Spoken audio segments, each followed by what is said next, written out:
What do you think, old Mox? Hmm? Oh. You're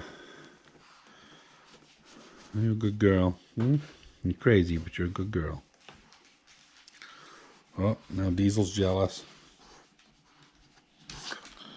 Oh, I know.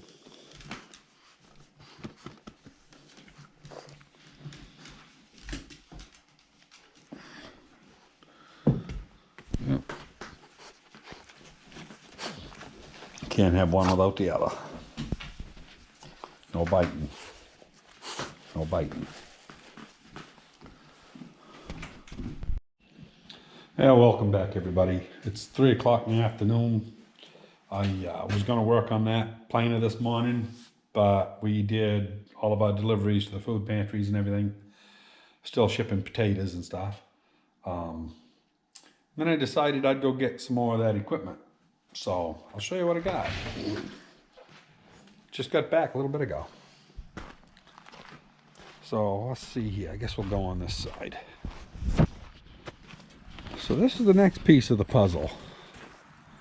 This is a Rottler. And it's a boring station. There's the boring head. This stuff was bought brand new, late 1984 or early 85. Because I worked for the guy up until the end of 84, I believe it was, and he got it only a month or two after I got done. But anyway, yeah, quite a load on the old truck. Yeah, this thing is like 3/4 of an inch thick everywhere. You reach around, I mean, you can see how thick the top is, almost 2 inches of solid metal there, 1.5 inches anyway. And it looks tremendously heavy, but the tractor picks it up like it's not any more than 2,500 pounds. I really don't know what it weighs, but we put it on, you know, with the forks to the back right here, and got a lot of attachment pieces.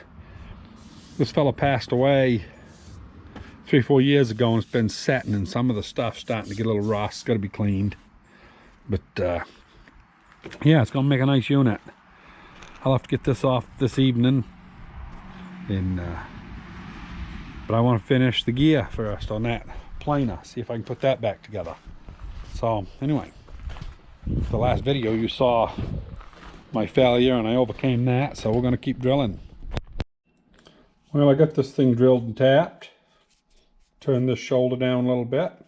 Didn't actually have to, I just thought it would look a little better. As you can see, I counterbored the other 2 holes so I wouldn't have so much to tap. Helped out a lot. But yeah, gonna work out good. So now, all we gotta do is, we're gonna set that down in there. Like so. Snug it up. Wipe it off.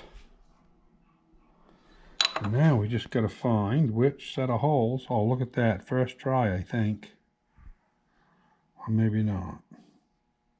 I'm not really sure. That one is wrong. That one is wrong. Yeah, that was the right one, I guess. We'll find out in a minute.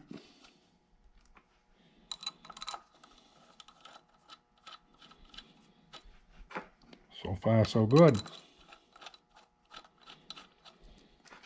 And these are not on a particular bolt pattern. I just did them by eye, so it'll only go one way. So, yeah, I'm going to go right down in. I'll snug them up. I'll bring you back. Yeah, one repaired gear. Probably a lot better quality than what it was when it was new. So, yeah, I'm going to do some disassembling here on the shaft, get the other 2 gears on, and we'll see what it looks like.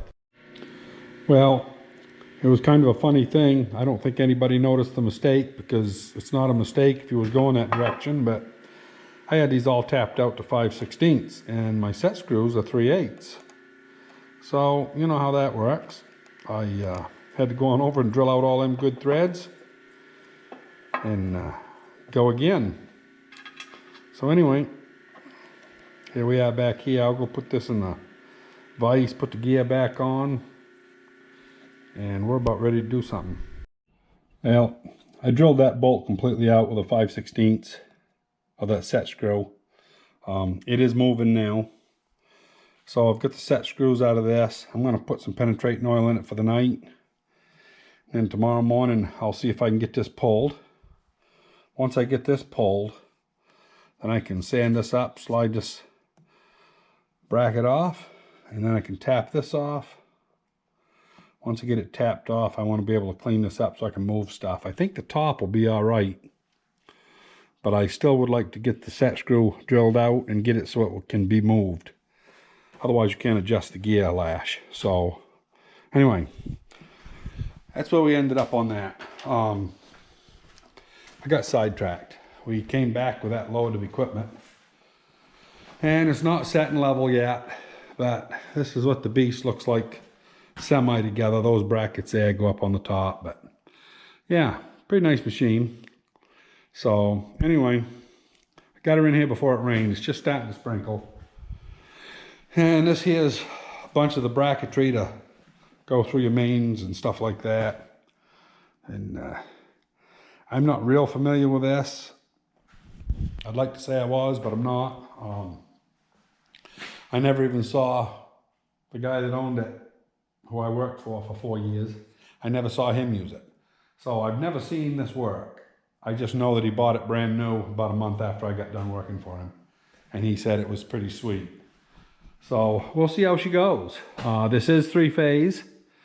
So I got to run a 3-phase line out from my 10-horse converter, the one I start manually. And of course you've already got a conduit out through here that goes into there. Probably that one's too long, and maybe he's got too big of wires. I don't know if we can snake another couple wires out through there to bring our 3-phase out and run across. Because if he could bring it into there, 3 wires, they don't have to be very big, like a number 10 or a 12. Probably a 12 wire would be plenty. You could come over and go right under that one to the corner and come over and down. We could put our 3-phase. I didn't get the actual box. This is the part that goes on the back of the machine. And the other box, that's an on and off switch that had 3 fuses in it. That was hardwired into his conduit. And, you know, they're keeping all the 3-phase stuff over there. So, anyway, that's what I've been up to. I didn't get this done, but it came out pretty sweet, I think. It's definitely a lot ruggeder than what it was before. That's going to run so that this is in about 1/4 of an inch, which I wanted this long. And the reason is, and I still may do it before I get done, I may take this shaft out, it's no job to pull it out, and drill and tap this with a 3/8 in here about 1 inch. And then when you put this on, if you want, you can load the back of that with a washer just a little bit so it doesn't try to push it out on the shaft. Don't know if it's needed. If it's tightened enough to twist it, it shouldn't be moving. So probably won't do it, but the option is there if I'm too long. So that's where I'm at. Not much of a video. We'll see you on the next one. Keep safe, everybody.